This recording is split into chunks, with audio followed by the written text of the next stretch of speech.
Om Ajnanatimirandasya Jnananjalashalakeya Chakshurunmilitam Yena Tasmai Shri Gurave Namaha Shri Chaitanya Manobhishtam Sthapitam Yena Bhutale Swayam Rupah Kadamakyam Dadati Supadantikam Nama Om Vishnupadaya Krishna Presthaya Bhutale Srimate Bhakti Vedanta Swaminiti Namane Namaste Saraswati Devi Gauravani Pracharine Nirvishesha Shunyavadi Paschyata Deshatharini Jai Shri Krishna Chaitanya Prabhu Nityananda Shri Advaita Gadadhara Shivasadi Gaura Bhaktivinoda Hare Krishna Krishna Krishna Hare Hare Hare Rama Rama Rama Hare Hare Mukam Karoti Vachalam Pangam Nangayati Giram Yat Kripatamaham Vande Shri Gurum Dinatarinam Paramananda Madhavam Shri Chaitanya Ishwaram.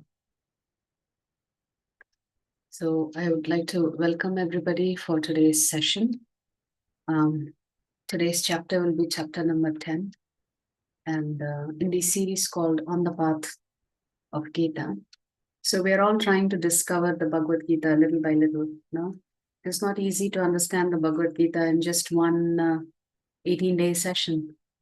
It may take many years for us to actually understand the Bhagavad Gita and the deeper meanings of the shlokas, the nuances of the messages that Krishna has for us, the instructions that our acharyas have gleaned from the message and this particular conversation between the Lord and Arjuna. So yesterday we could not take class because we had a session in the temple for the volunteers. I was planning to take the class, but please forgive me, that session went on for a little longer. So it was difficult for me to take the class yesterday. So today we'll do a quick review of chapter 9. Chapter 9 was called Raja Vidya Raja Guhya Yoga. Does anybody remember what the poster said was the single word summary for the 9th chapter? Bhakti, yes. That's the password, right? The password is Bhakti. In chapter 7, we understood who our boss was or is, which is the Lord. And this Lord is so sweet. He gives you a very nice insurance policy if you join him. That insurance policy is that if you can think of him at the time of death, then certainly you have a place in the spiritual world. You don't have to take birth again in this life. And in the 9th chapter, the single word summary is Bhakti. If you want a place in the spiritual world, and if you want to remember Krishna at the time of death, then you have to perform Bhakti throughout your life.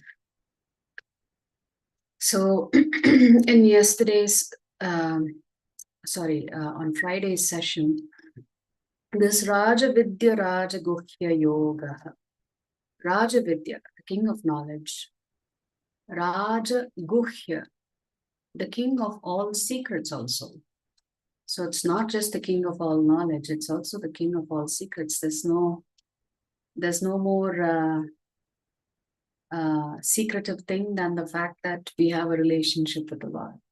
But we've been discussing that since when we started these sessions. So really it's not a secret. So what is so secretive about this?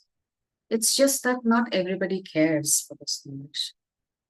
So in a way you could say it's an open secret, but not everybody responds to this particular secret, right? So therefore, we were talking about how the Lord talks about this particular highly confidential knowledge to Arjuna because Arjuna is not very envious. And we discussed why is the Lord using the word envy? Because we need to understand how we got separated from the Lord in the spiritual world. Aren't you all curious? How did we end up here in this present house? We must have done something. In the spiritual world, all of us are meant to be happy. So how is it that we got separated from the Lord? Because we were thinking we could also be like the Lord, the supreme proprietor, the supreme controller, the supreme enjoyer. And the Lord said, well,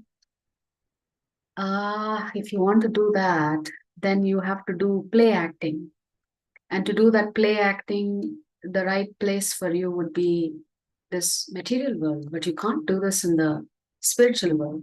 So just think about it.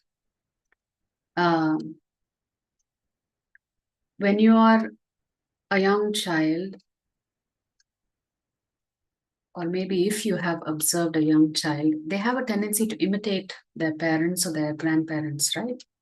So they want to copy what the mother does. If the mother is cooking, then they also want pots and pans so that they can also pretend to cook. If the father is a doctor or whatever, then they want to dress up like a doctor. So similarly, when we were in the spiritual world, we also wanted to play God. Except the Lord said, this is not the place for you to play God. If you want to play God, you have to go to a different place. And this is called envy. I want to be like somebody else. Right? In the sense, I want to take someone's position. That is envy. Hence the Lord says, my dear Arjuna, because you don't envy me, I'm going to reveal this deeper secret and the deeper knowledge to you. And we also discussed how Lord Brahma himself cannot understand who is the Supreme Lord. And he does something unexpected. He decides to test if this little boy is actually the Supreme Lord. Of course, the Lord ultimately bewildered Brahma by showing him that he not only expanded into all of these calves, he also expanded into all of the Gopa boys. And for 1 year, nobody knew in Rajabhumi that the Lord had expanded himself. And by the time Brahma deposited them and came back, he was astonished that nothing had changed. Everything was continuing like as if it was normal. So Krishna performs his wonderful Leela with Lord Brahma. And Lord Brahma is not an ordinary human being. He's a powerful human being. Actually, he's the secondary creator. The Bhagavatam says, after the Lord creates all of the raw materials, Brahma then has to figure out how to use those raw materials to do the secondary creation. So that's not a light job. That's a pretty important job that Lord Brahma has.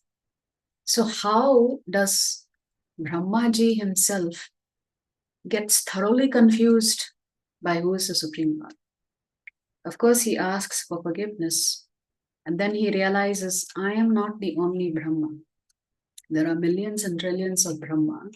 And we were discussing similarly, in every universe, there is a Lord Shiva, there is a Lord Vishnu, and there is Brahmaji. So every universe has one Brahma, one Vishnu, one Shiva. So now multiply that by trillions and trillions of universes. That means that many Brahmas are there, that many Vishnus are there, and that many Shivas are there. Then we looked at why is Krishna called Avatari, the source of all incarnations. How Krishna expands himself into Balaram. Balaram expands himself into the Chaturvyuha, which is Sankarshan, Aniruddha, Pradyumna, and Vasudeva. And then from this Sankarshan comes Narayana. Then from the second Chaturvyuha expansion, that second Sankarshan called the Mahasankarshan, come the 3 Vishnus.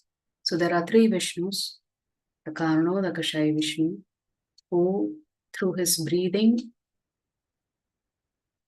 creates all of the cosmos. And from each of those universes, one more Vishnu occupies every single Brahmanda called Garbhodakashaya Vishnu. It is this Garbhodakashaya Vishnu that from his navel sprouts a lotus flower, and on top of that lotus flower is Lord Brahma. So anytime you go to a temple where Lord Vishnu has this lotus flower, you know that this is Garbhodakashaya Vishnu.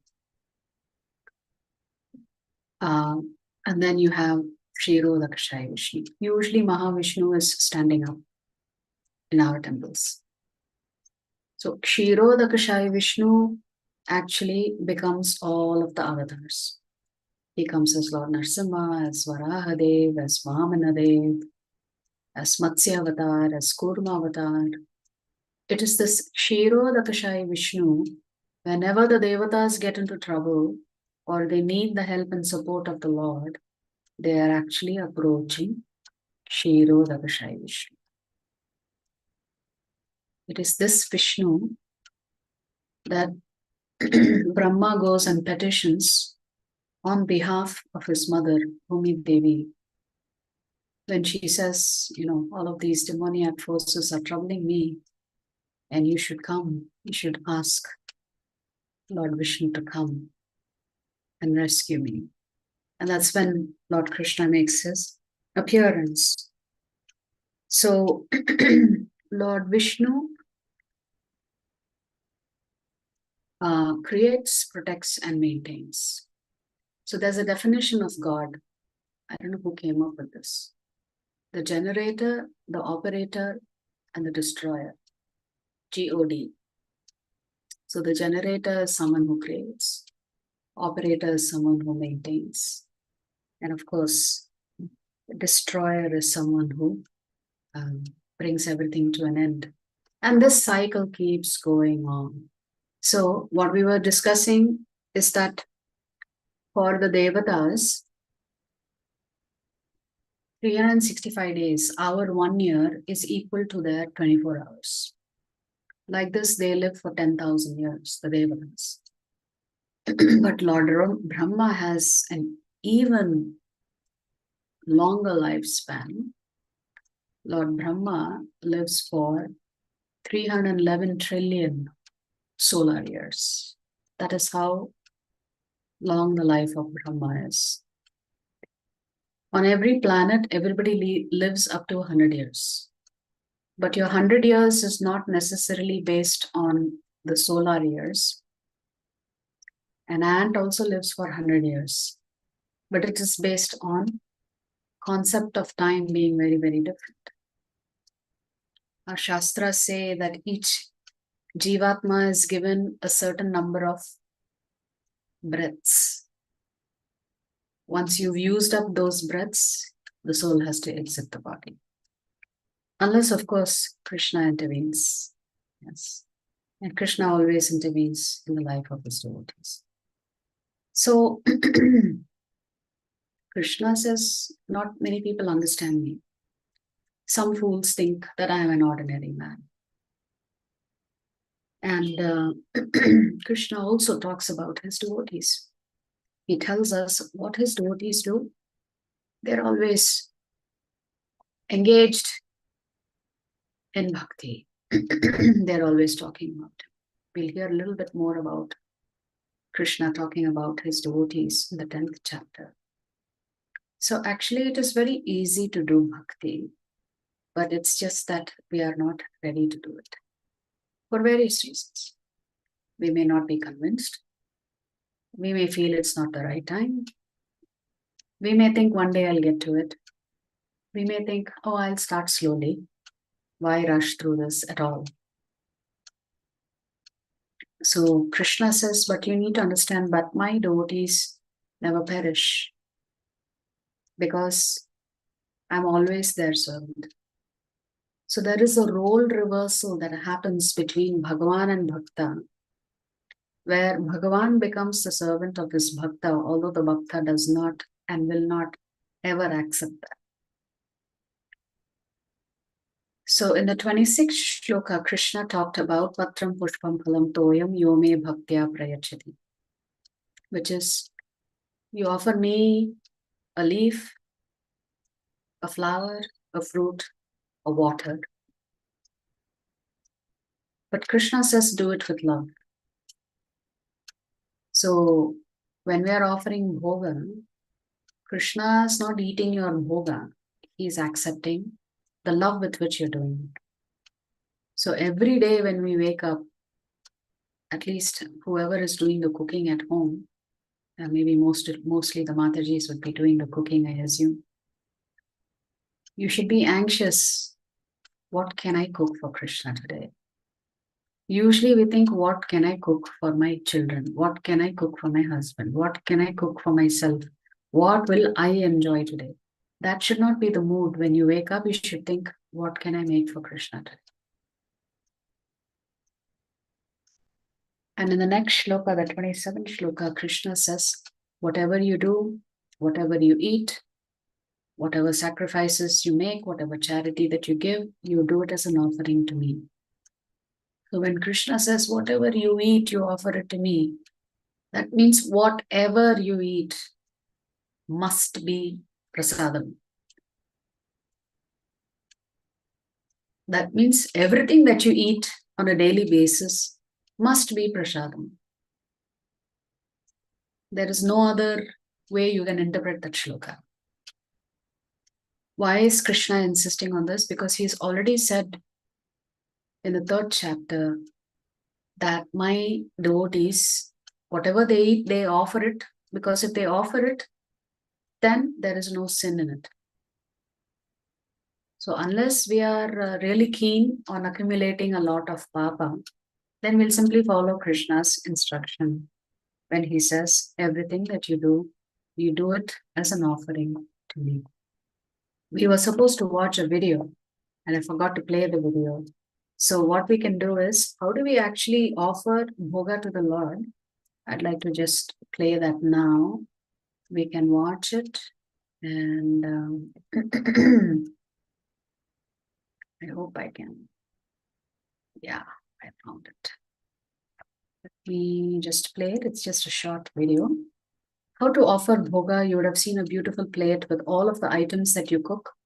The rice, the dal, the sabji, the water, any salad that you may make, any deep fried item you may make, any sweet that you make. Everything should be done for the pleasure of Krishna. So Krishna likes a lot of food items, but he also does not want you to offer him certain food items. So anything that is dirty or considered unclean should not be offered to Krishna. So even the kitchen, as you progress in Krishna consciousness, you will realize how much has to be maintained in order to satisfy and please the Lord. Right from how you enter the kitchen, how you do archaman before you enter the kitchen. You're not supposed to enter the kitchen without taking a bath. You're not supposed to light the fire without taking a bath. You should do archaman. You should have separate vessels for cooking. Transfer everything to different vessels after you're done cooking, because we don't want to contaminate the vessels in which we are cooking for Krishna. So some level of purity has to be maintained in order for us to offer bhoga. But anyway, Krishna is not that strict to begin with. So the objective here is how to offer bhoga to the Lord. So let us say this is your beautiful altar. You can see Mataji has a plate with some simple offering, rice, dal, sabji, a glass of water. So you're going to first put tulsi in each of the bowls. And let's watch this video. Today we are going to learn how to offer food to Lord. Are you able to hear the sound? So today, can you just drop a note in the chat?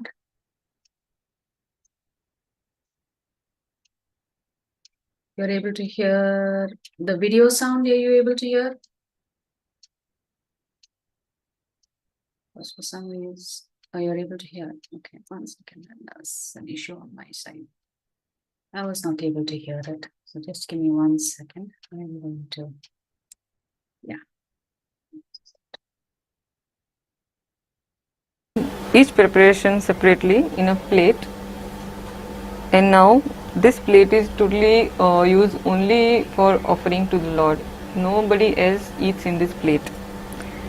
So I have taken these items now. Now we have freshly plucked or whatever stored in the refrigerator, also one can do it. These are tulsi leaves which are washed.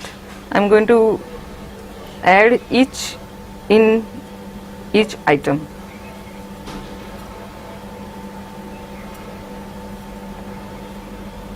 Now after adding these tulsi leaves, I will just put the curtain to the altar.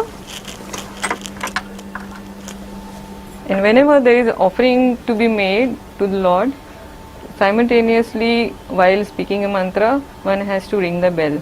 So first we are going to offer to Guru by Guru Pranati, then Lord Chaitanya by Pranam mantra to Lord Chaitanya, and to Lord Krishna by another mantra which is spoken for Lord Krishna. These three mantras have to be spoken because we have to offer food to the Lord in Guru Parampara. नमो ओम विष्णुपदाय कृष्णपृष्ठाय भूतले श्रीमते भक्तिवेदांत स्वामी नामे नमस्ते सरस्वती देव गौरवाणी प्रचारिणे निर्विशेष शून्यवादी पाश्चात्य देश तारिणे नमो ओम विष्णुपदाय कृष्णपृष्ठाय भूतले श्रीमते भक्तिवेदांत स्वामी नामे नमस्ते सरस्वती देव गौरवाणी प्रचारिणे निर्विशेष शून्यवादी पाश्चात्य देश तारिणे नमो ओम विष्णुपदाय कृष्णपृष्ठाय भूतले श्रीमते भक्तिवेदांत स्वामी नामे नमस्ते सरस्वती देवा गौरवाणी प्रचारिणे निर्विशेष शून्यवादी पाश्चात्य देश तारिणे. Now Pranam mantra to Lord Chaitanya. Namo Mahavadnyaya Krishna Prem Pradayate Krishnaya Krishna Chaitanya Namani Gautishi Namaha. Namo Mahavadnyaya Krishna Prem Pradayate Krishnaya Krishna Chaitanya Namani Gautishi Namaha. Namo Mahavadnyaya Krishna Prem Pradayate Krishnaya Krishna Chaitanya Namani Gautishi Namaha. Now Pranam mantra to Lord Krishna. Namo Brahmane Devaya Go Brahmana Hitaya Chi Jagataya Krishnaya Govindaya Namo Namaha. Namo Brahmane Devaya Go Brahmana Hitaya Chi Jagataya Krishnaya Govindaya Namo Namaha. Namo Brahmane Devaya Go Brahmana Hitaya Chi Jagataya Krishnaya Govindaya Namo Namaha. So after speaking this pranam mantra, one can decide in their house how many minutes they want to keep the offering to the Lord. It can be 2 minutes, it can be 5 minutes, it can be 10 minutes. So after that time, again we will remove the offering. So now I have waited for 5 minutes. Now I am going to remove the offering. Before removing the offering, again I am going to ring my bell and then take the curtain out.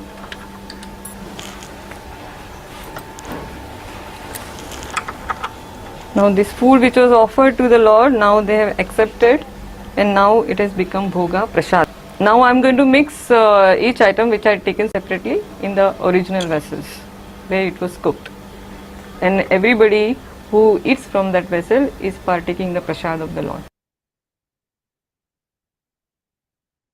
So you can see how one has to offer bhoga to the Lord. It's very simple. You have to have a separate plate for the Lord, separate bowls for the Lord, separate utensils for the Lord. So just like you would serve yourself very nicely, in the same way, everything that you cook has to be served in the same way to the Lord. Tulsi has to be offered because the offering is not considered complete unless you put a tulsi leaf in each of the offerings. Then you recite the 3 mantras 3 times each. You will, of course, close the altar. You will continue to ring the bell as you are reciting these 3 shlokas 3 times each. And also, ideally, you should offer the bhoga for 10 to 15 minutes. But sometimes we are in such a hurry, maybe we can say 5 minutes. But give time for the Lord to honor the offerings that you have given him, you have offered to him. And then you open the altar after ringing the bell to let the Lord know that you're going to open the curtain. And then you put all of the items back in the vessels in which you're storing all these items and mix it all up. So the dal will go into the dal vessel, the sabji will go into the vessel where you've cooked the sabji. Now you mix it all up. Now the whole vessel of dal and the whole vessel of sabji, the whole vessel of rice, all of it becomes prasadam. You know? So hence Krishna is saying in the 27th shloka that we must offer everything that we eat to him before we accept it, which means we cannot have a separate menu for Krishna, which is just bananas and some whatever it is that we're giving, 2 almonds and 1 cashew nut and some kismis. No, that will not do. Whatever you are eating must be offered to the Lord, because Krishna is saying, do not eat anything but prasadam every day. That means you have to cook for Krishna, and that also means you have to cook what Krishna likes. You cannot cook something that you like separately that you cannot offer to Krishna and then tell Krishna you go ahead and you go on a fast. We cannot do that. So that means we have to change our diet. It's as simple as that. Right? Whatever we are offering Krishna is what we have to accept as prasadam. Krishna also talks about the sadhus, that his devotees are perfect. We should not look for imperfections. And Krishna says that his devotees very quickly, after they purify themselves, they come back to him. So similarly, Krishna is not expecting us to be perfect on day one. He knows it's a journey. He gives us time. But we should be impatient to get back to Krishna. So that is our duty. That is what Krishna wants. So what is it that the devotees are doing all the time? Krishna says, Man mana bhava mad bhakto madhyaji mam namaskuru. My devotees are always thinking of me. They've become my devotee. They are worshipping me and they're bowing down to me. So Krishna is giving you the symptoms of his devotees. How do you know that somebody is a devotee of Krishna? By what Krishna has said in the very last shloka of the 9th chapter. Man mana, my devotee is always thinking of me. Mad bhakta, they are only worshipping me and nobody else. Madhyaji, they are only offering their worship to me. Namaskuru, meaning they offer their obeisances to me. So in this way, Krishna concludes the chapter by saying, it is this bhakti performed by my bhakta that unlocks the door to the spiritual world. And therefore, bhakti is the password for you to go back to the spiritual world. So that brings us to chapter 10. Hence, the single word summary for chapter 9 was bhakti. How to get to the heart of Krishna? It's through bhakti. So today, we're going to begin chapter 10, which is titled Vibhuti Yoga. And let us see what are the sections here. Vibhuti means opulences. Now, Krishna is going to emphatically tell us that he is the source of everything. He's already told us he is the source of both matter and spirit in the 8th chapter. But now he's going to emphasize it even more. And the shlokas 8, 9, 10, and 11 are a summary of the entire essence of the Bhagavad Gita. So if you want to know what is the bottom line message for all of us in the Bhagavad Gita, all you need to do is read these 4 shlokas, where Krishna talks about himself, his devotees, and their devotion to him. So that's the essence of the Bhagavad Gita. And therefore, these 4 shlokas are called the Chatushloke Gita. In 4 verses, the entire Bhagavad Gita, the essence the rasa is actually summarized. And then from shlokas 12 to 19, the Lord establishes again his opulences and how he is everywhere and in everything. Of course, in the shlokas 12 to 19, Arjuna for the first time himself says that yes, you are the Supreme Lord. How do I know? Because I myself have heard it from so many other great rishis that I have interacted with. So in chapter 9, the Lord says that my bhaktas are great. There's nobody greater than my bhaktas. Now in chapter 10, Arjuna thought, oh, the Bhagavad Gita is over. What else do you need after Raja Vidya Raja Guhya Yoga? Certainly the Bhagavad Gita must be over because the highest of knowledge has been revealed, right? So just when Arjuna thinks the Bhagavad Gita is done, the Lord says, no, I'm not done yet. I still have more to say. Hence the Lord says, Shri Bhagavan Uvacha Bhuya Eva Mahabaho Shrinu me Paramam Vachah Yatteham Priyamanaya Vakshyami Hitakam Yaya. The Supreme Personality of Godhead said, listen again, O mighty armed Arjuna, because you are my very dear friend. For your benefit, I shall speak to you further, giving knowledge that is better than what I have already explained. Okay, we thought Krishna has pretty much explained everything in chapter 9. So what more does the Lord have to say? But Krishna is saying, no, I'm not done. I want you to hear. Listen again, Krishna is telling Arjuna. So hear carefully because I'm going to expand on what I have spoken. So I'm going to give you far more details than what I gave you in chapter 9. Of course, Krishna is not speaking in chapters. It's just the content has been divided into all of these chapters.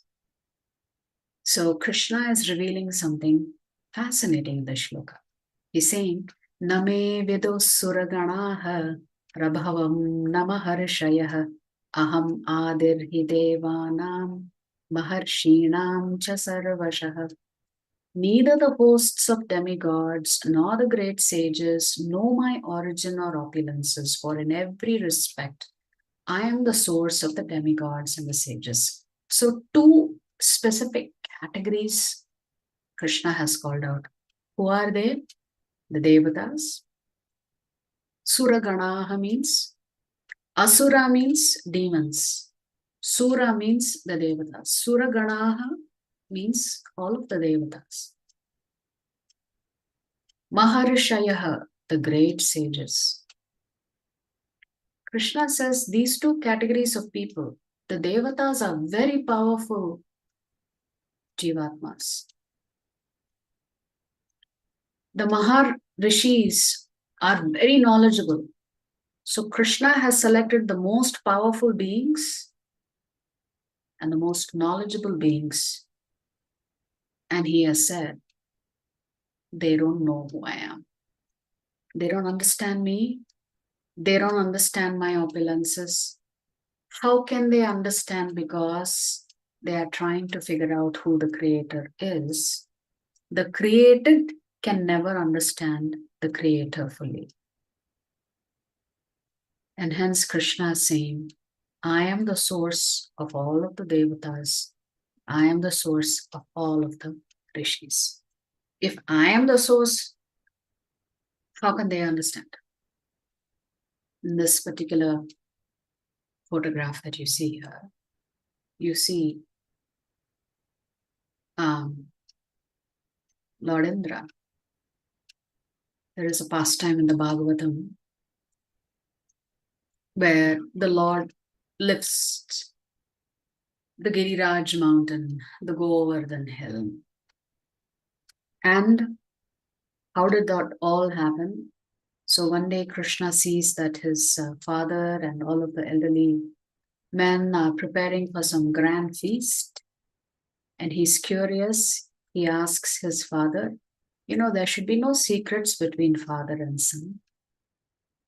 You have to tell me, what are we doing and what are you planning?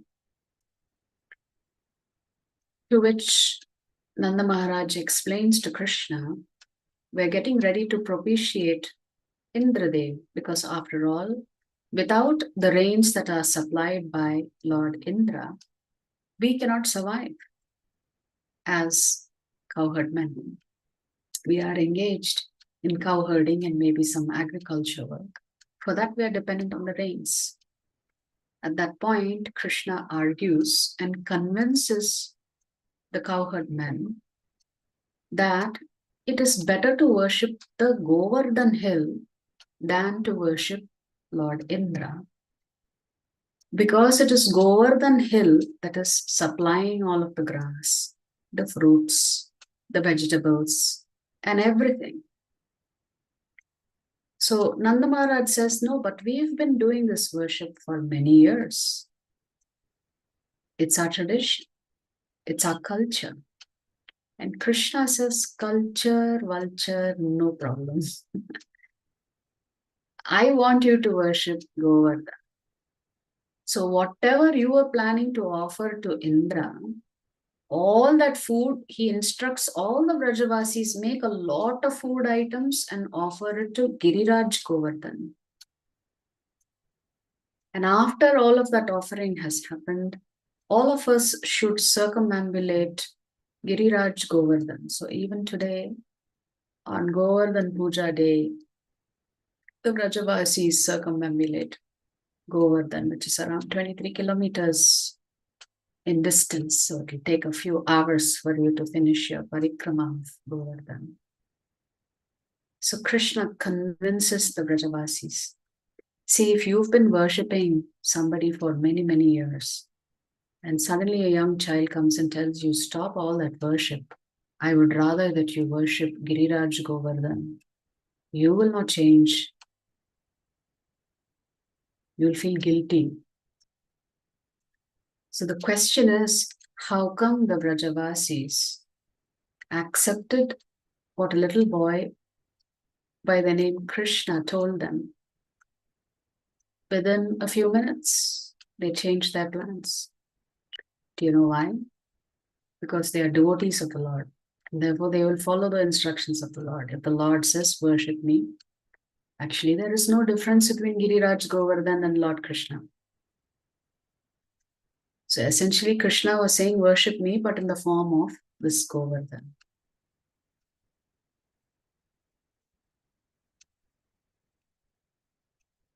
Hearing this, Indra was certainly not very happy.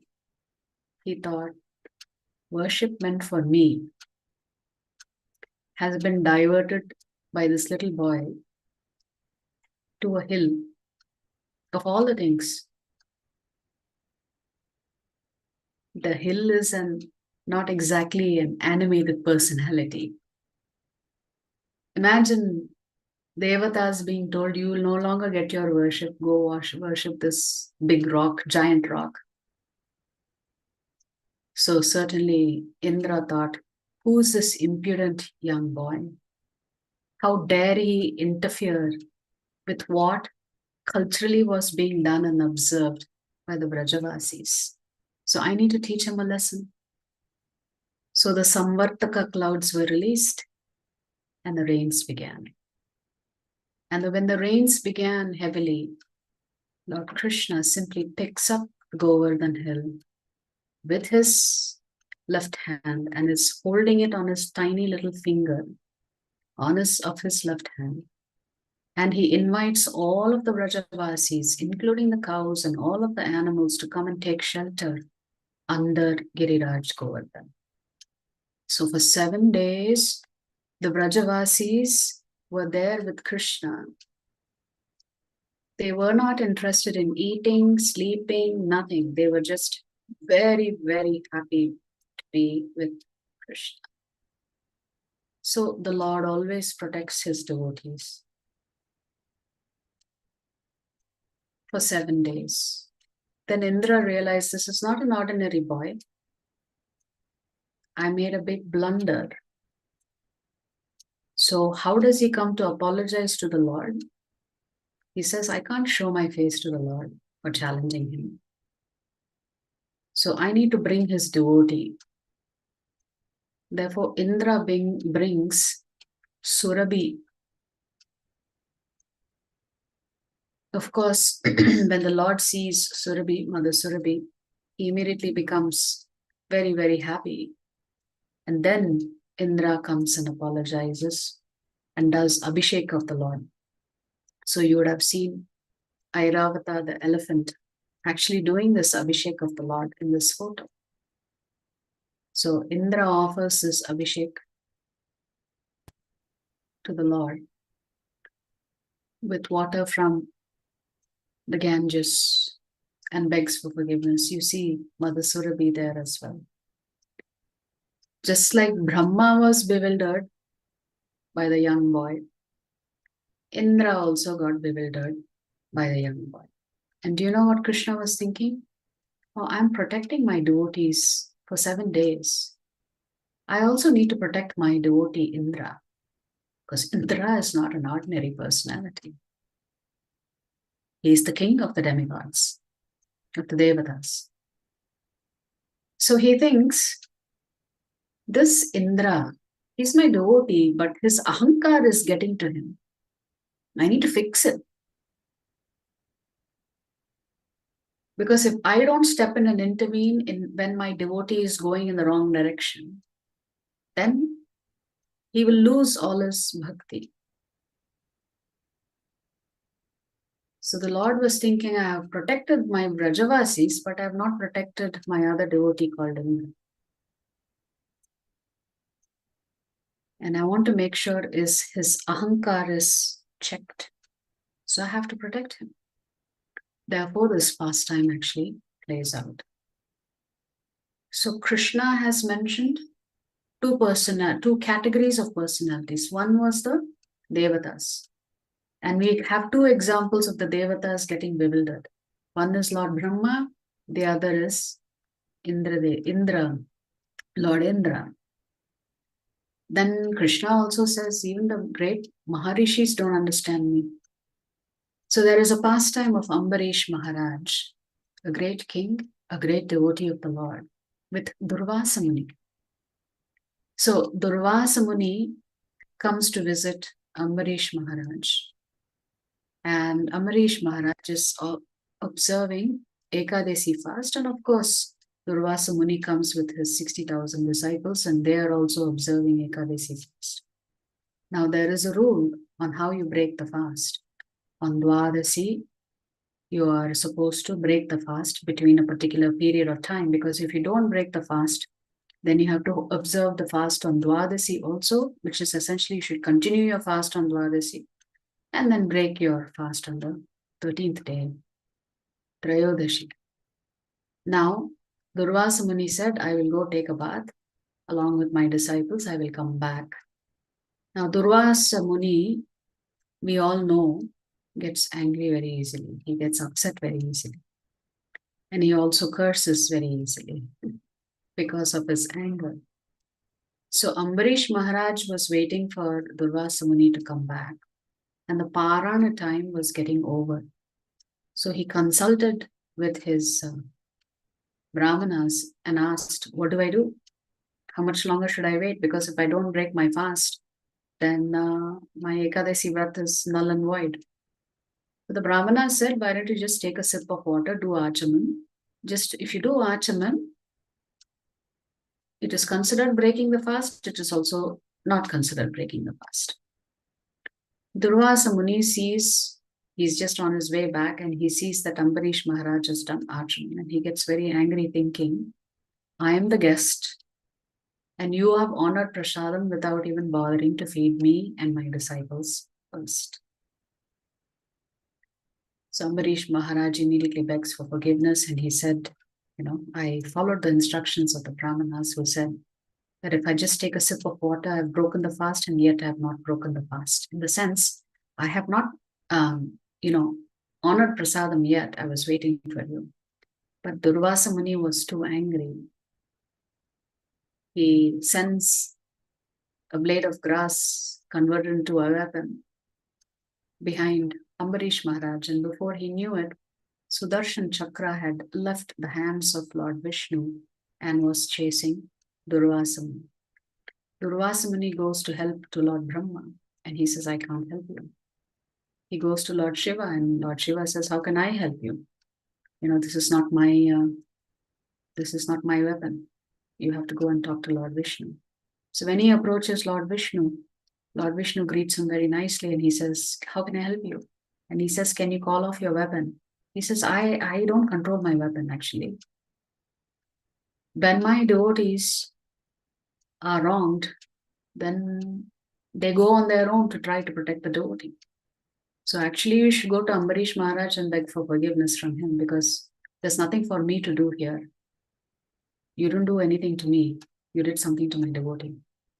So the Lord is very, very forgiving if we go against him. But the Lord does not tolerate when his devotees are threatened in any way.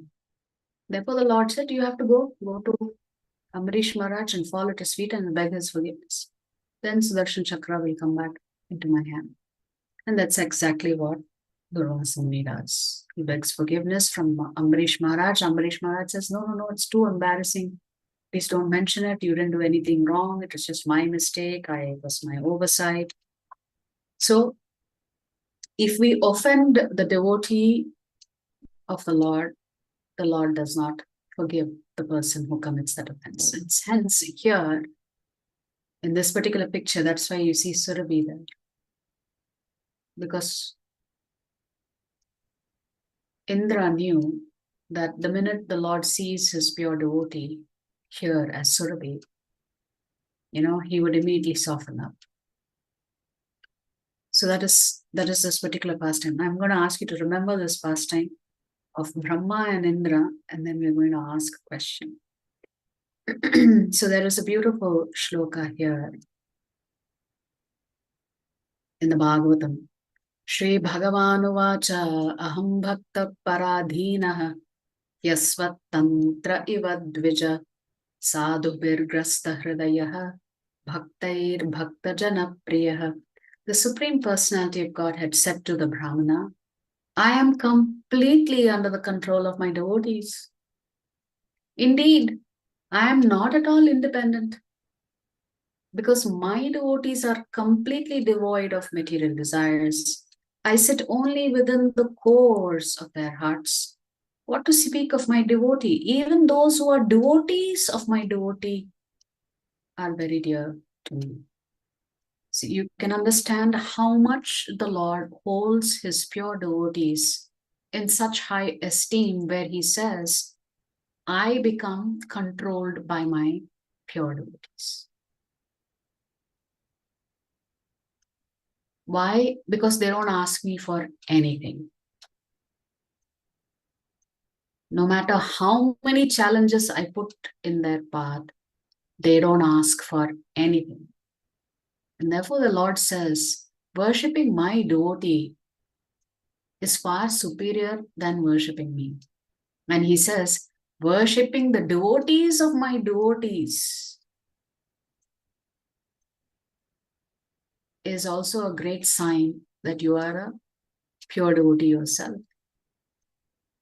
So this is how merciful the Lord is. This is how the Lord thinks of himself in the context of his devotees. He says, my devotees control me. Okay, we just said, Krishna said, great rishis don't understand me. Devatas don't understand me. Now, how come Krishna is saying my devotees control me? It's just the mood of the Lord. His reciprocation with his devotees is that they don't have any evil. They are ready to do anything for them.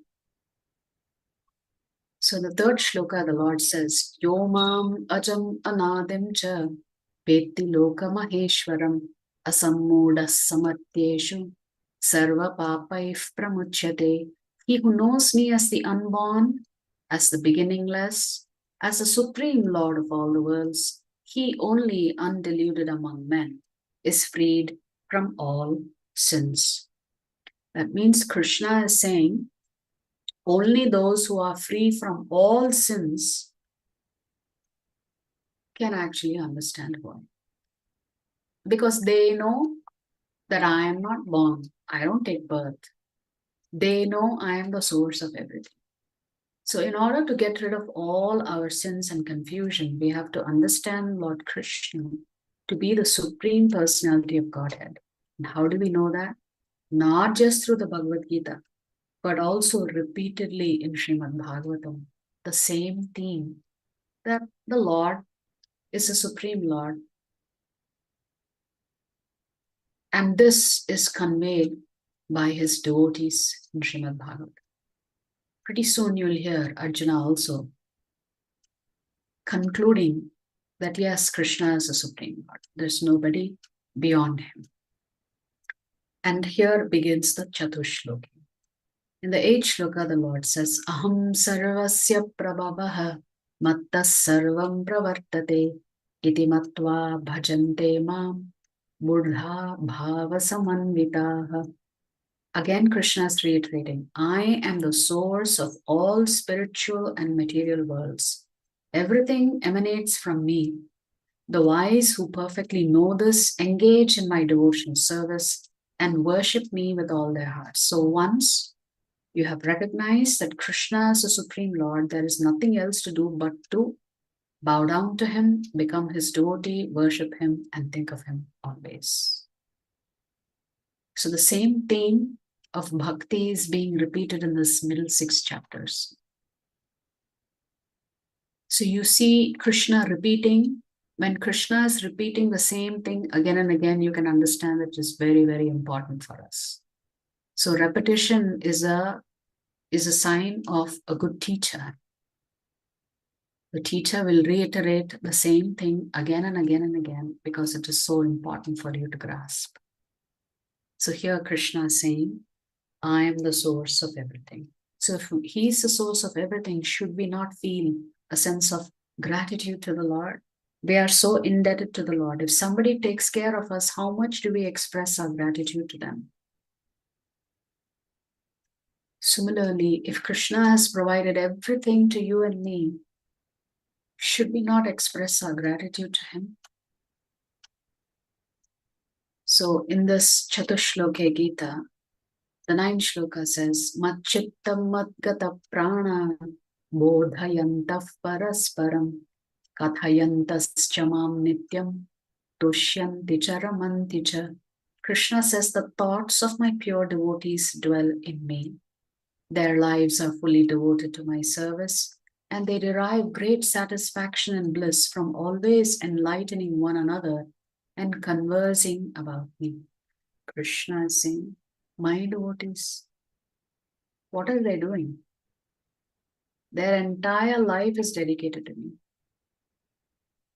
And this is what they want to do because they derive great satisfaction and bliss.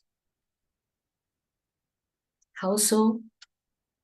Because they find one more devotee and the topic of conversation is only Krishna, Krishna, Krishna, Krishna. Krishna did this, Krishna did that. Krishna said this, Krishna said that.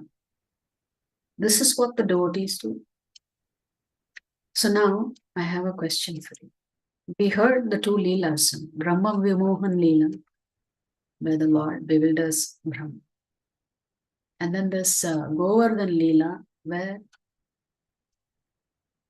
Indra gets totally confused. So you've heard the 2 Leelas. Who do you think Krishna is pleased with more? Lord Brahma or with Lord Indra? And why? So you can put your answers in the chat. What do you think Krishna's perspective is of Brahmaji and Indraji? What is his perspective?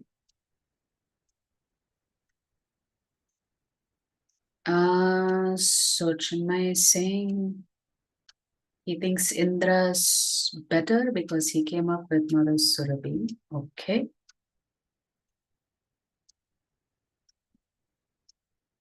Now keep in mind, both Brahma and Indra are also devotees of the Lord.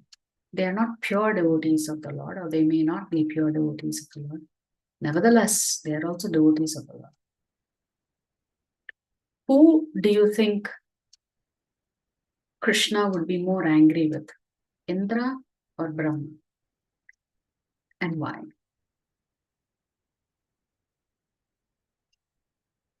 Both, as Krishna loves everyone equally. Okay. Somebody saying Indra, somebody saying Brahma. Indra because he made everybody. So my question was, who is Krishna, do you think, would be more angry with? Brahma or Indra? He would be more angry with Brahma. Okay. He would be more angry with Indra because he's envious of the Lord. Okay. So let us look at these two pastimes just from a perspective of the Lord. It's very hard for us to understand the Lord and how he reacts and reciprocates even with the devatas. Yes, somebody got it right. Many got it right. What did Brahma do? Brahma does not harm the gopas. He does not harm the calves. He just kidnaps them. What does Indra try to do? He got so angry. He says, I'm just going to wipe out these Vrajavasis once and for all. So he sends such heavy rain, it floods the place. So the Vrajavasis could have perished in that flood.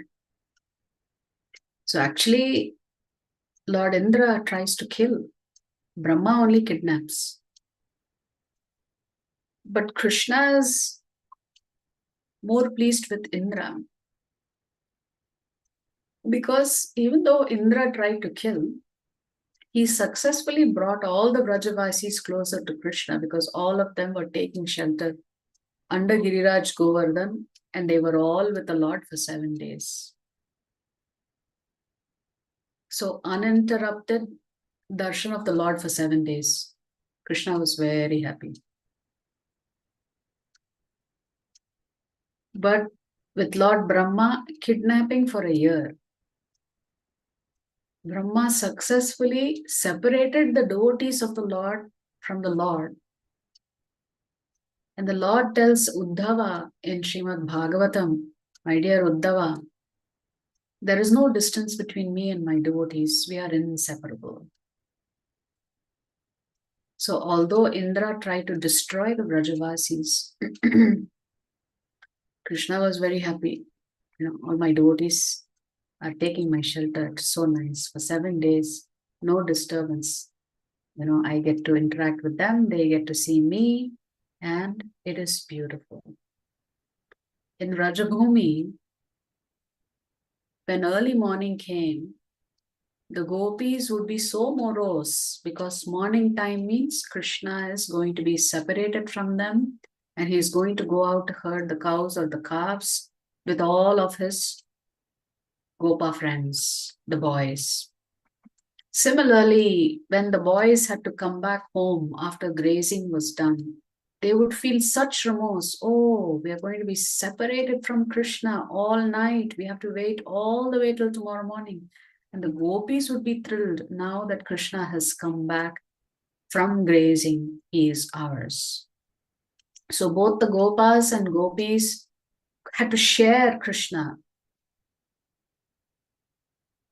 So the gopas were with Krishna during the day and the gopis were with Krishna during the night. So for 7 days, all of them came together under Giriraj Govardhan. So can you imagine the great joy? Even then the gopis were complaining, what is this Brahma? What kind of creator he is? Why he has even created eyelids? Because every time we blink, we don't take darshan of Krishna when we blink for that millisecond. What kind of nonsense designer is this Lord Brahma who's created eyelids like this?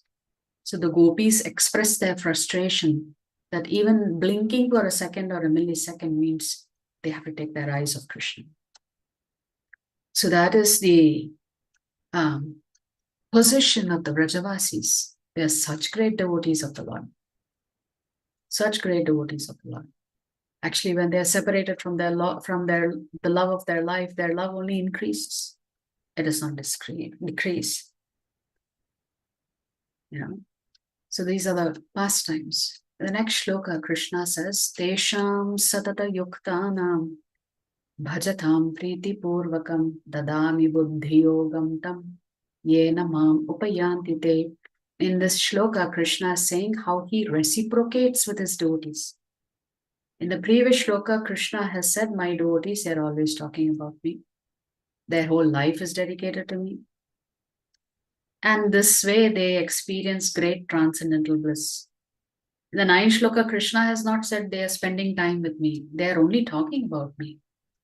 And they feel such bliss. So Krishna says, for such devotees, what does he do? To those who are constantly devoted to serving me with love, I give the understanding by which they can come to me. So Krishna is saying, I also do my part. My devotees are always thinking of me. How else can I pay them back?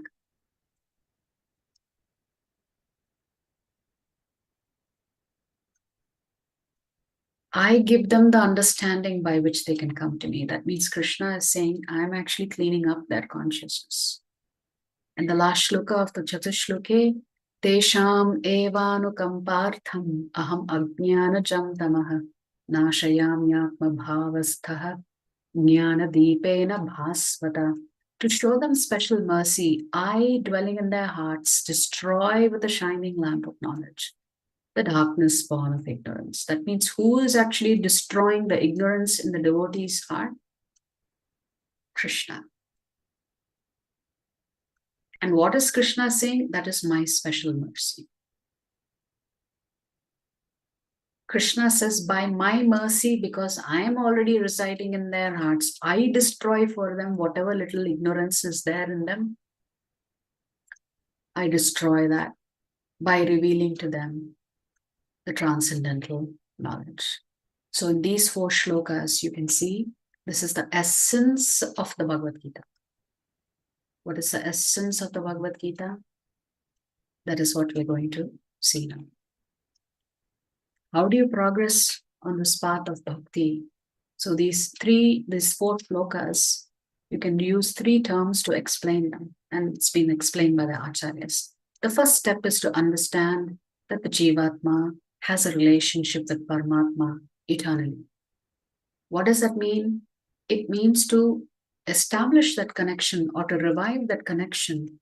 The Jivatma has to perform service in the form of bhakti. And when he performs this service without motivation, without interruption, he achieves what is called prayojana, which is Krishna prema. He gets pure love for the Lord. Sambandha, abhideya, and prayojana. These are the 3 steps for you to progress on the path of Krishna consciousness. First of all, understand that you have an eternal relationship with Lord Krishna. Now that you have a relationship, two-way street. It means you have to give, you have to serve. And by serving Krishna, you will get pure love for the Lord. And that is how you're going to enter the spiritual world. So that means the Lord himself is giving this superior wisdom, but to only those who are constantly engaged in his devotional service. So, when we have achieved certain level of purity in our sadhana, then Krishna himself helps you understand who he is. Hence, Krishna is saying, the great rishis don't understand me, the devatas don't understand me, but my bhaktas, they know exactly who I am. Because they've captured my heart. And therefore, I am reciprocating with them. And now, after Krishna has said, this is my position, I am the source of everything. Arjuna now agrees. Arjuna uvacha param brahma param dhama pavitram paramam bhavan purusham shashvatam divyam adi devamajam vibhum ahustvam rishayas sarve devarshirnaradas asito devalo vyasaha swayam chaiva bravishime.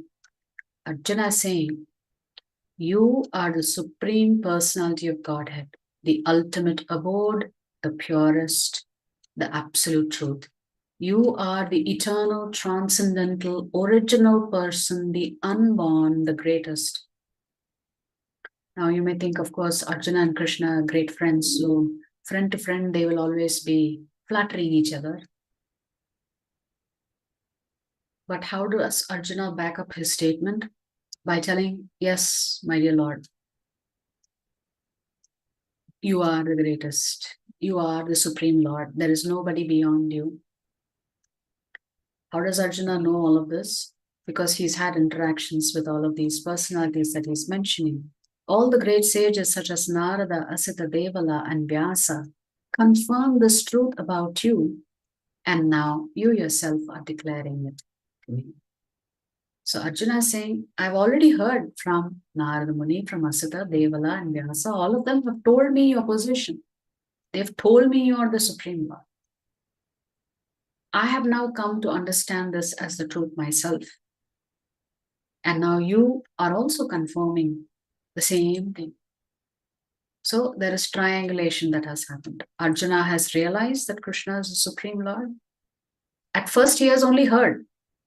Now he's realized, and the Lord himself is saying, yes, I am the Supreme Personality of Godhead. So here in this shloka, Krishna is saying, Vistarenatmano yogam. Actually, Arjuna is continuing to speak. Vibhutim cha janardhana bhuyah kathaya triptirhi shrinvato nasti me mritam. Arjuna is saying, I have heard you speak that you are the greatest and you are the supreme controller, you are the enjoyer and all of that. But please describe in detail the mystic power of your opulences, because I am never satiated in hearing about you.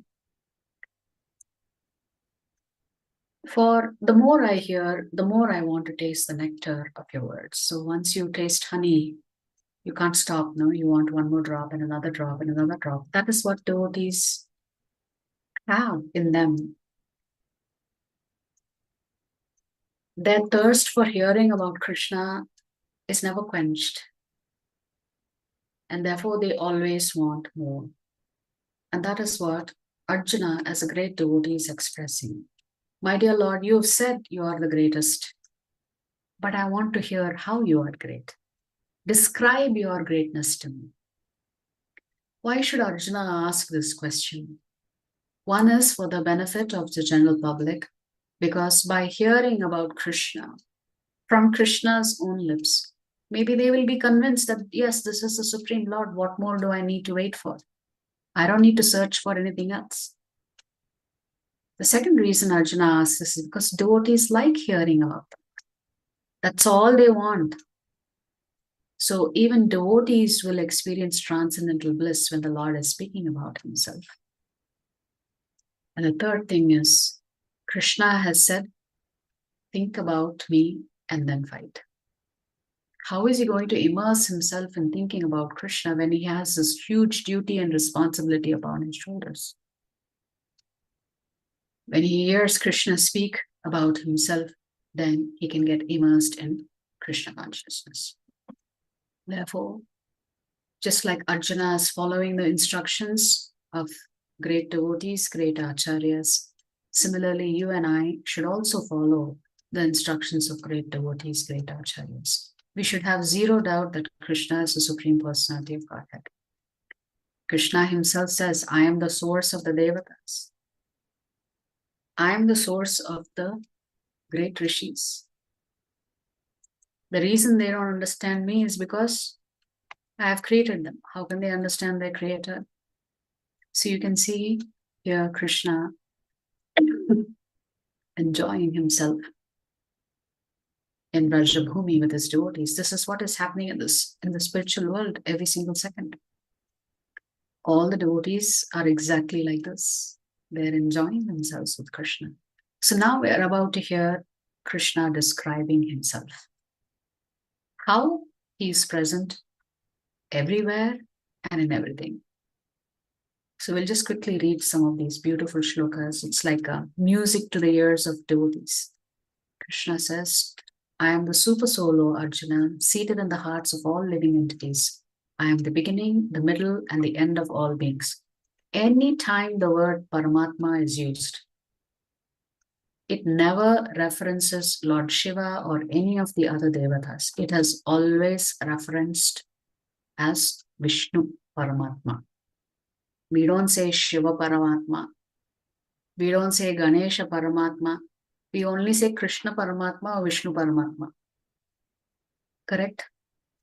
So Paramatma is nobody else but Vishnu or Krishna. Therefore, Krishna is saying, I am the super solo Arjuna, seated in the hearts of all living entities. I am the beginning, the middle, and the end of all things.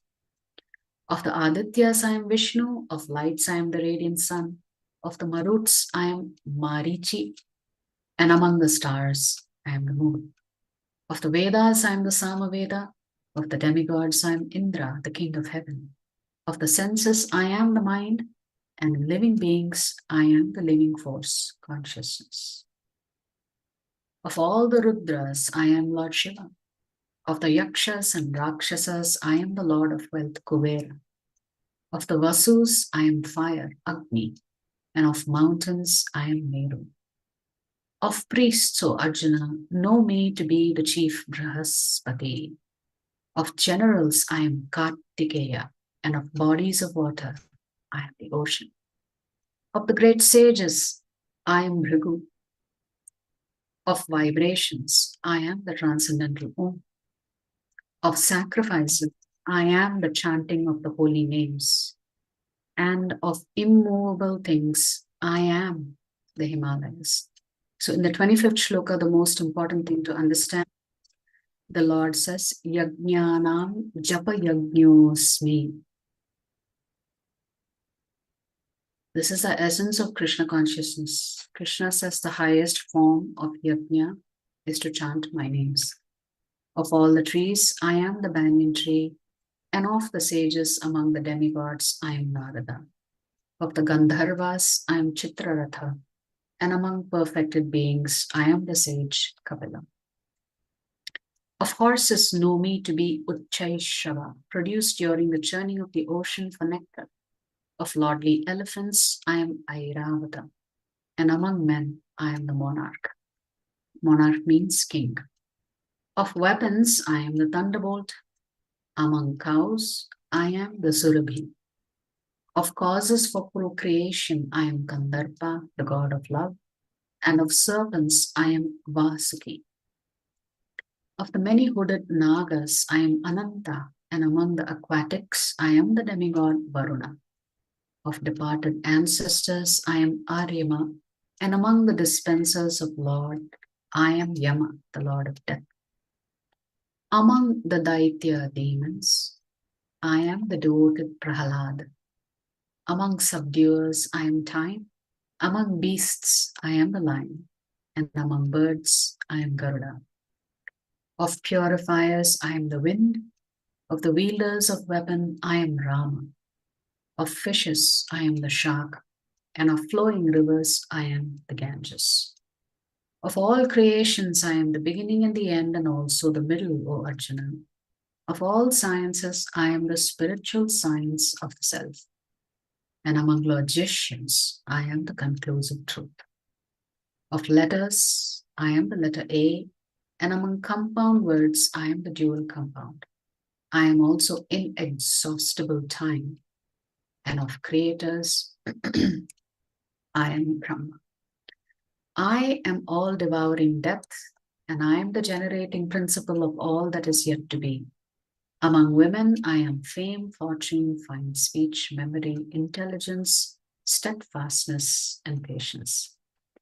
Of the hymns in the Samaveda, I am the Brihat Sama, and of poetry, I am the Gayatri. Of months, I am Margashirsha, November, December, and of seasons, I am the flower-bearing season. I am also the gambling of cheats, and of the splendid, I am the splendor. I am victory, I am adventure, and I am the strength of the strong. Of the descendants of Vrishni, I am Vasudeva, and of the Pandavas, I am Arjuna.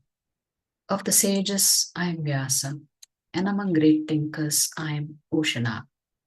Among all means of suppressing lawlessness, I am punishment, and of those who seek victory, I am morality. Of secret things, I am silence, and of the wise, I am the wisdom.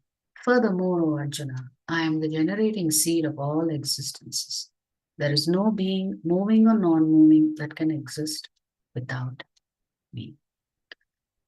So here, you can hear, what is the Lord saying? The Lord is saying, without me, nothing can exist. I am everywhere. The very fact that you're taking your breath means you can't take your breath unless I am within you helping you. So through this, we can understand that everything that is worthy of praise is but the energy of the Lord. That means Krishna is speaking about his potency.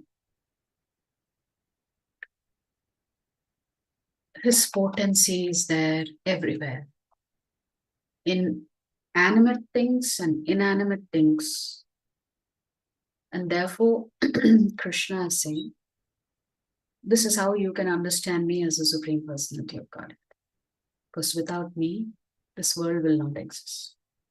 I am the source of both the spiritual worlds and the material worlds. And the chapter concludes with Krishna asking Arjuna, but what need is there, Arjuna, for all this detailed knowledge? With a single fragment of myself, I pervade and support this entire universe. Okay, now how do you understand the shloka? Athava bahunaitena kimnyatena tavarjuna vishtabhyaham idam kritsnam ekam shena sthito jagat. How do you understand when Krishna says, just with one small spark of me, this whole cosmos is operating? So it is not a difficult job at all. Actually, it's not even a job for Krishna. Who is this small spark of his that is supporting this entire universe? The small spark are the three Vishnus. So the three Vishnus are just a small spark of Krishna. And let us say that is 1%. Where is the 99% of Krishna? Where is that 99% of Krishna's energy? What is the Lord doing with the rest of himself? If just a small fragment of him is maintaining the whole cosmos.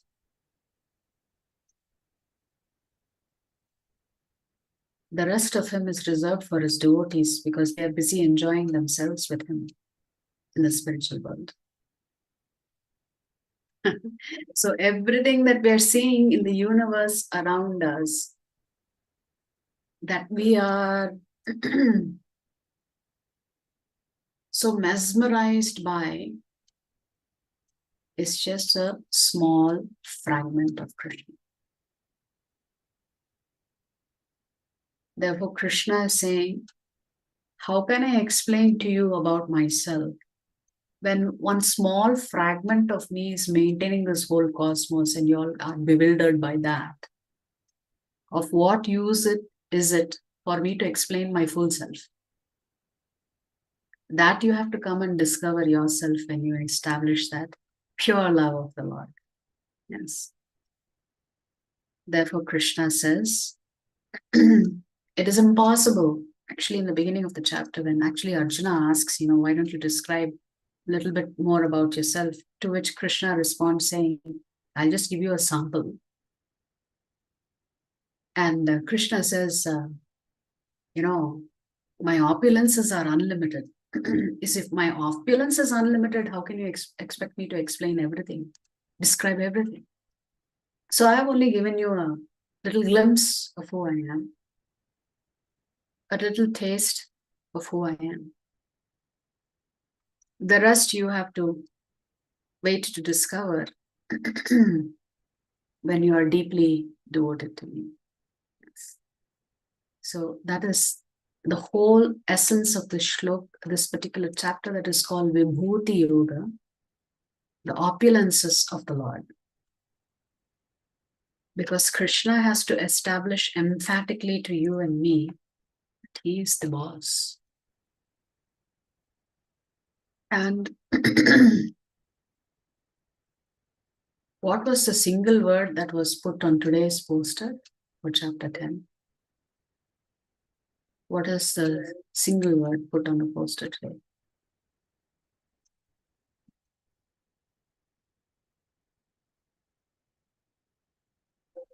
Bhakta. But then this particular chapter is called Vibhuti Yoga, the opulences of the Lord. So if this chapter is titled Vibhuti Yoga, why is the summary Bhakta? Can anybody connect the dots here?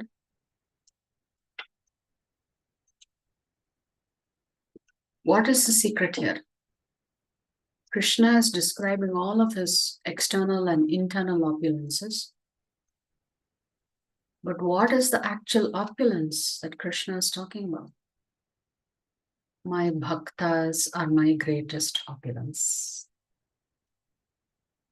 Because Krishna is always surrounded by his pure devotees. So the bhaktas are the greatest opulence of Krishna. But we are focused on, oh, the blue sky, the beautiful trees, the mountains, the rivers. So Krishna is saying, when you see all of this, you can think of me. Because all of this emanates from me. It's got my Shakti potency behind it. So you are enamored by my Shakti potency. But don't you know, my greatest opulence are my pure devotees. Because only the pure devotees can attain Krishna. And the pure devotees outnumber us.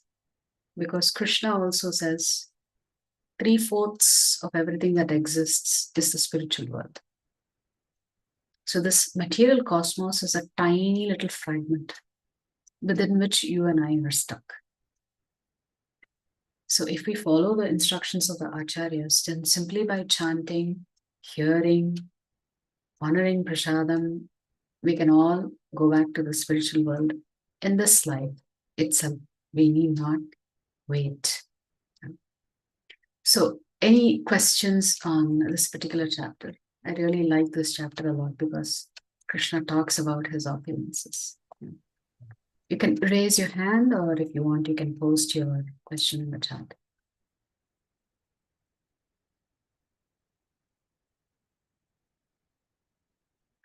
Yes, Ramesh Prabhu. Hare Krishna. Hare Krishna, Mother Jagat Pranam. Hare Krishna. Mataji, as far as scriptures and understanding from the devotee point of view, we understand that Krishna is cause of everything. He is the source of spiritual world and material world. Everything emanates from him. Whatever you see in Prakriti, Jivatma, everything. So, despite the fact that, but why it is hard to convince most Jivatmas, like human beings, that Krishna is the Supreme Lord?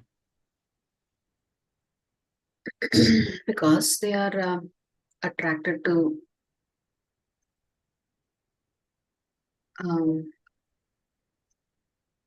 so many other things other than Krishna, right? But ultimately, if you look at it, they are all attracted to Krishna's energy only, but it comes in different shapes and forms. So if you're attracted to wealth, wealth comes from Krishna. If you're attracted to knowledge, knowledge is coming from Krishna. But they're attracted to all of this, but they're not able to acknowledge Krishna in that. But otherwise, if you look at it, they're actually attracted to Krishna. Krishna's energies. But his energies, they don't realize the source behind that energy. Yeah, that's the point, Mataji. So how you've been somehow not connected, like we want to say like, oh, Lord Shiva or Indra, something like that. Not that Supreme Lord is cause for all these things. So we are not connecting to the Supreme Lord, most of us otherwise. except the devotees. So after realizing the fact, only they are connecting. But in mass, Yeah. That is because you need mercy of Guru, and ultimately you need the mercy of the Lord Himself, right?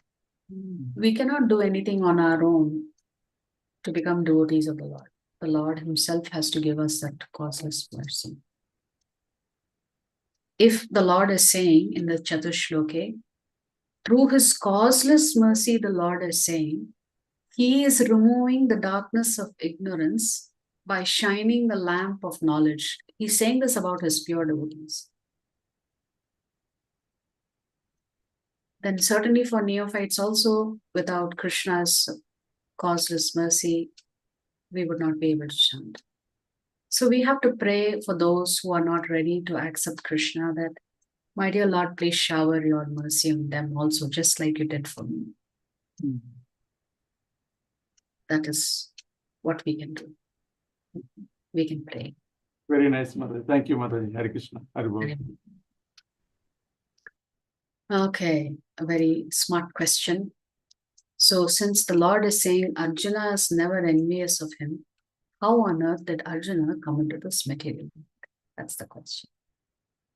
So we all understand through scriptures that Arjuna and Krishna, I'm sure you've heard this, Naranarayana Rishis, that they still exist in Badrinath. So Arjuna also is a great devotee of the Lord.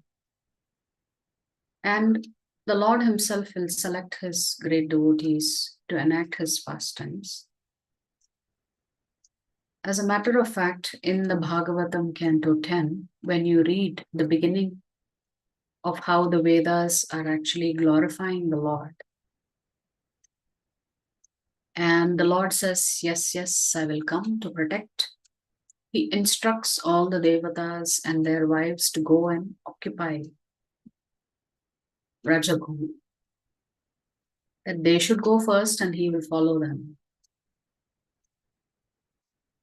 So if the Lord comes, the devotees of the Lord are always there. There are exceptions when the Lord comes just momentarily as Lord Narasimha. Actually, even there, it is said that all His devotees have come because all of His paraphernalia are also His devotees. So anytime the Lord comes, He comes with His devotees. So all of the pastimes are enacted with His devotees and through His devotees. So in this context, we certainly cannot say that Arjuna fell from the spiritual world into the material world.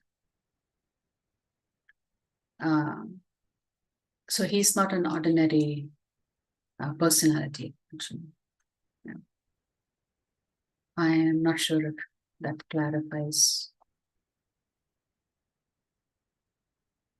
what you're asking. Okay, departed ancestors, I am Aryama. Okay, who's Aryama? This is the, I think if I'm not mistaken, I will check on this, the Pitralok. When the soul is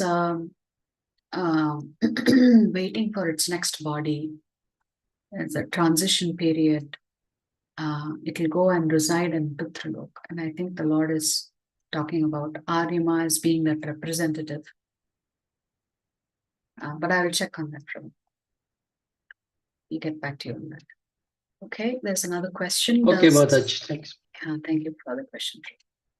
Does serving Mother Cow resemble serving Mother Earth?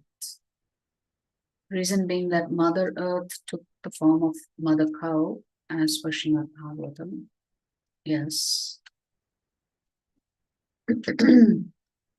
Does serving Mother Cow resemble serving Mother Earth?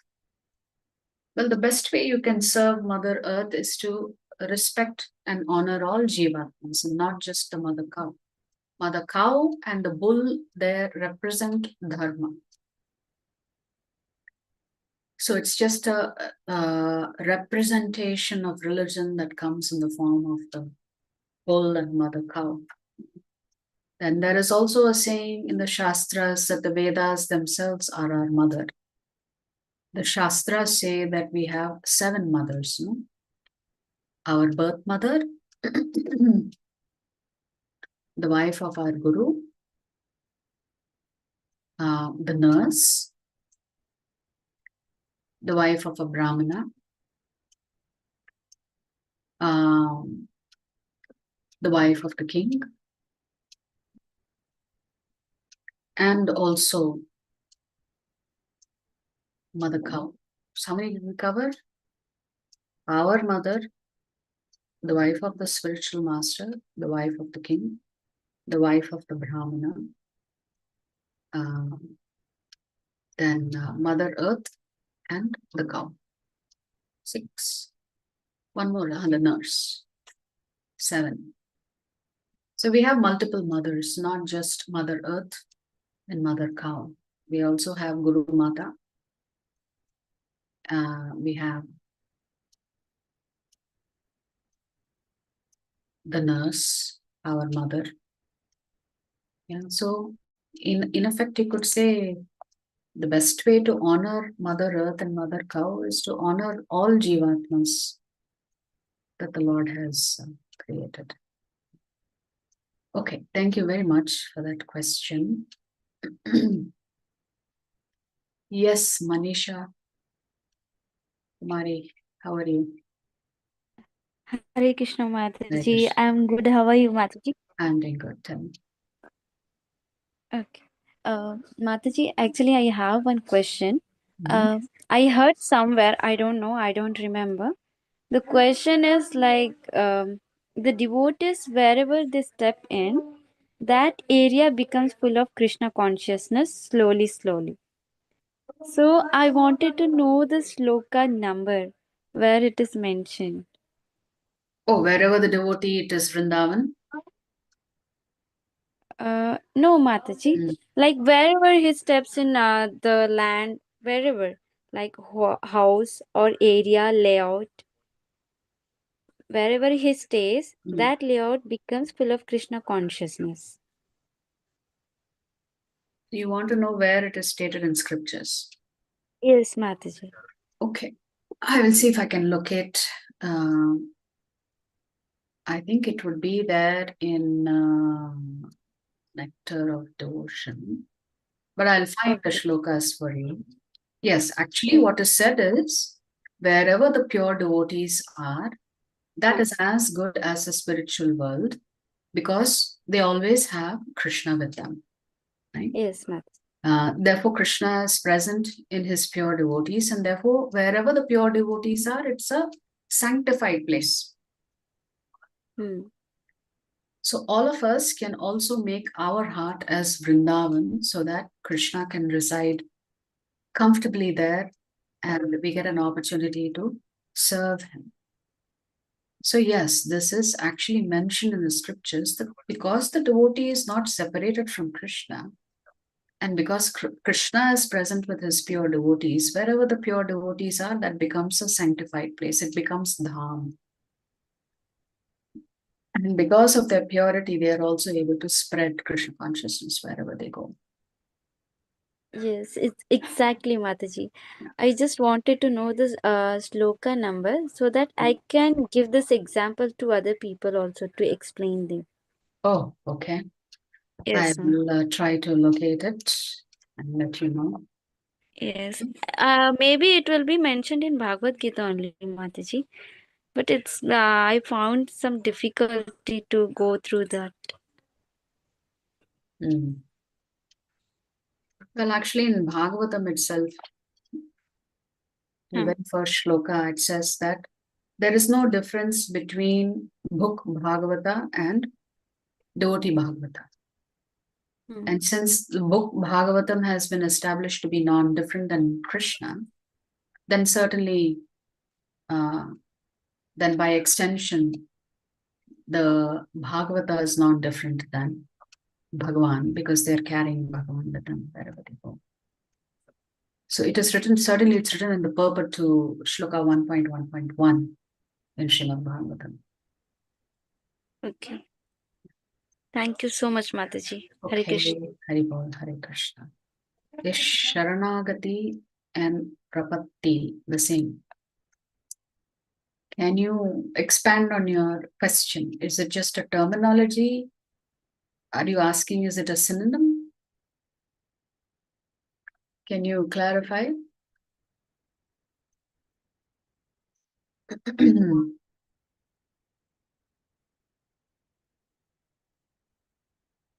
Sharanagati means to take shelter.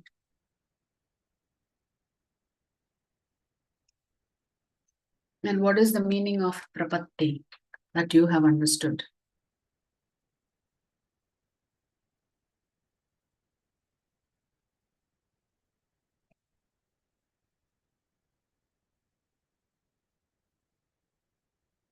So it is a term used more by Sri Vaishnavas. Prapatti also means to take refuge.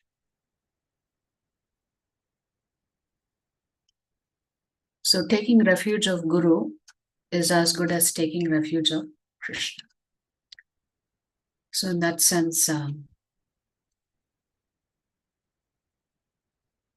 there's a slight difference between surrendering to Guru and surrendering to Krishna.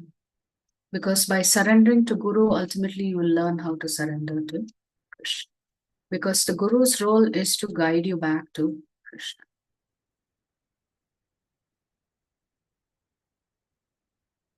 Is Sharanagati and Prapatti the same?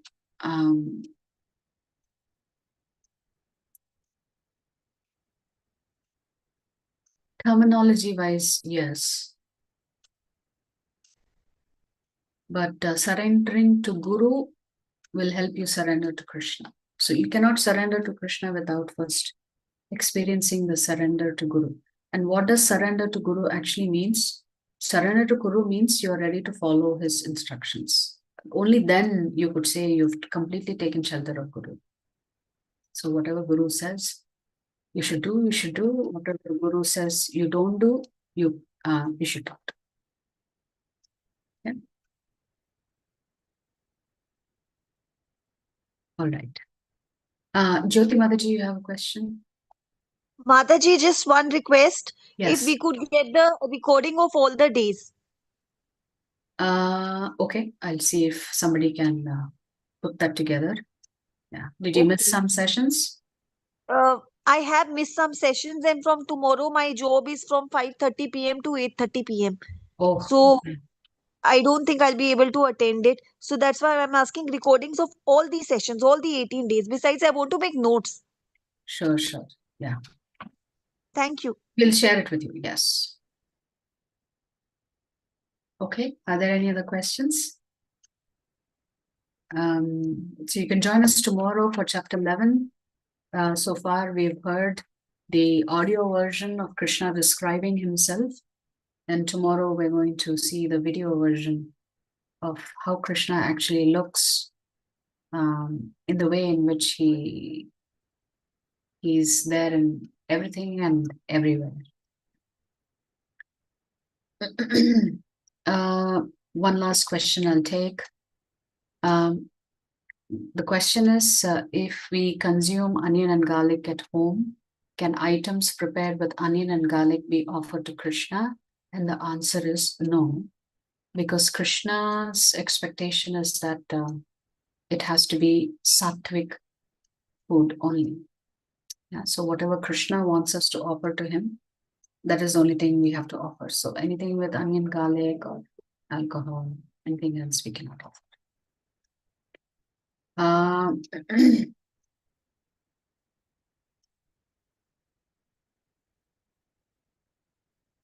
Okay, there is a question from... Yeah, if somebody else is doing the cooking and there is onion and garlic in the cooking, then yes, you have to offer fruits and to Krishna. But somehow or the other, maybe one day you can get the opportunity to offer only what Krishna wants and desires and nothing else.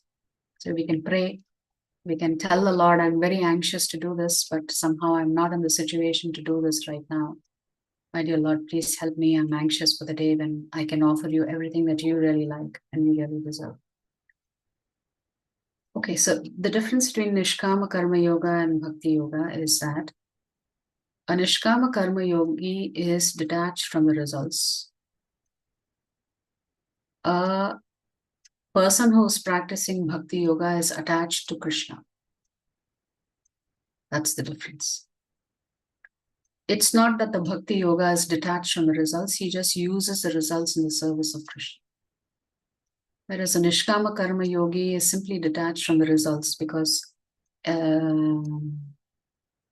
don't want any entanglement with karmic reactions. So the motive is different for a Nishkama Karma Yogi and the Bhakti Yoga.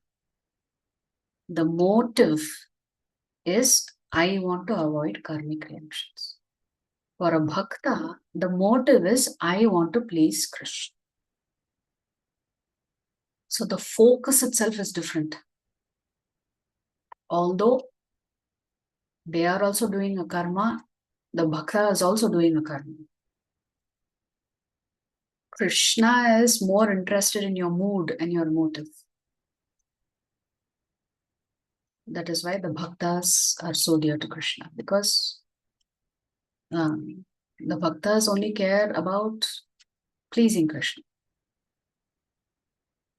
And you see this in the gopis. Right? You see this demonstrated by the gopis. Okay, we'll stop here. We'll see you tomorrow. Vancha kalpadarubhyascha kripa sindhubhyeva cha patitanam pavanebhyo vaishnavebhyo namo namah.